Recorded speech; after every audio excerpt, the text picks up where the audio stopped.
भाई ईसाई धर्म के धर्मगुरु बताते हैं कि जो ईसा मसीह हैं वो यहोवा के पुत्र हैं और उन्हीं से मोक्ष होगा। क्या ये बात सही है? देखो, पहली चीज तो ये जी, जो जितने भी ईसाई धर्म के धर्मगुरु हैं उन सबको वास्तविक ज्ञान नहीं है बाइबल का। ठीक है जी। क्योंकि ईसा जी परमात्मा नहीं है, वो तो एक देवता की संतान थे। इसका कोई प्रमाण है भाई? आप बिल्कुल प्रमाण है, आइए ठीक है आपको भाई, दिखाते प्रमाण हैं। दिखा। ये है जी पवित्र बाइबल। ठीक है जी। बाइबल सोसाइटी ऑफ इंडिया, ये आप देख सकते हो, वहां से प्रकाशित है। ठीक है भाई। ये मती चैप्टर दिख गया। चैप्टर। यीशु का जन्म। यीशु मसीह का जन्म इस प्रकार से हुआ कि जब उसकी माता मरियम की मंगनी यूसुफ के साथ हो गई तो उनके इकट्ठा होने से पहले ही वह पवित्र आत्मा की ओर से गर्भवती पाई गई।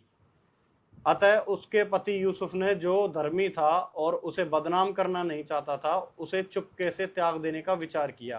कि जब शादी भी नहीं हुई थी ना, उससे पहले ही वो उस पवित्र आत्मा यानी कि देवदूत द्वारा या देवता द्वारा उसको, मरियम को गर्भवती कर दिया गया। तो वो उसे त्यागना चाहता था, तभी वो विचार ही कर रहा था कि मैं इसको त्याग देता हूँ। यही बातें उनके मन में चल रही थी।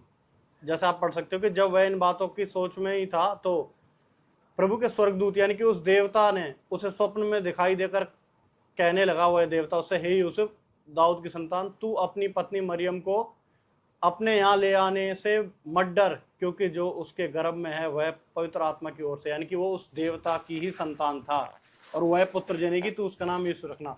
कि वो देवता की संतान था, परमात्मा नहीं था। फिर ये ईसाई धर्मगुरु वाले से परमात्मा क्यों बताते हैं भाई? क्योंकि उनको खुद ज्ञान नहीं है इस चीज का, और इस अच्छा। चीज का अगर उनको ज्ञान होता तो स्पष्ट बता दे।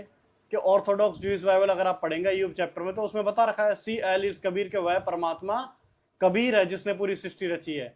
वो ईसा जी नहीं है। ईसा जी तो एक मात्र कह सकते हो एक देवता की संतान है। चलो ठीक है भाई, धन्यवाद।